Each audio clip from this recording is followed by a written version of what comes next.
অবশেষে ৩ মাসের নানা নাটকীয়তার অবসান। যুদ্ধবন্ধে শান্তি চুক্তির রূপরেখা চূড়ান্ত করেছে ইরান যুক্তরাষ্ট্র, যাতে আগামী শুক্রবার সুইজারল্যান্ডে আনুষ্ঠানিকভাবে সই করবে দুই দেশ। ভূরাজনৈতিকভাবে গুরুত্বপূর্ণ এই সিদ্ধান্ত জ্বালানি, স্বর্ণ ও বৈশ্বিক শেয়ার বাজারে সরাসরি প্রভাব ফেলেছে।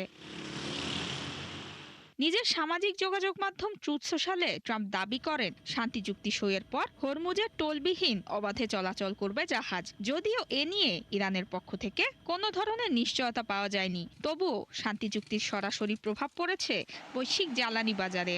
ব্যারেল প্রতি অপরিশোধিত তেলের দাম নেমে গেছে ৩ মাসের সর্বনিম্ন $৮৩ ঘরে। তবে তা এখনো যুদ্ধ পূর্ববর্তী দাম $৭০ তুলনায় অনেক বেশি। বিশ্লেষকরা বলছেন, এই অবস্থায় ফেরত যেতে এখনো কয়েক মাস সময় লাগবে। এছাড়া শতাধিক তেলবাহী জাহাজ এখনো আটকে আছে হরমুজে।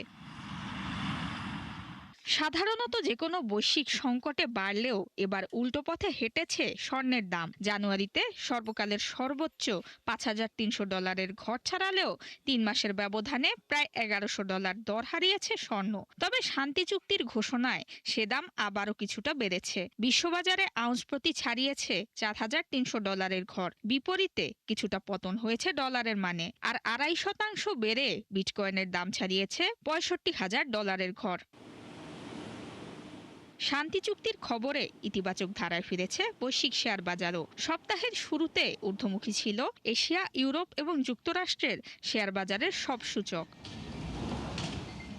এদিকে শান্তি চুক্তি নিশ্চিত হওয়ায় ইরানের নৌবন্দরগুলো থেকে অবরোধ তুলে নেওয়ার নির্দেশ দিয়েছেন মার্কিন প্রেসিডেন্ট ডোনাল্ড ট্রাম্প। রয়টার্সের তথ্য বলছে, চুক্তির খসড়া অনুযায়ী ইরানের $২৫ বিলিয়ন জব্দকৃত সম্পদ ছেড়ে দেবে যুক্তরাষ্ট্র। বিনিময়ে পারমাণবিক অস্ত্র তৈরি না করার নিশ্চয়তা দেবে ইরান।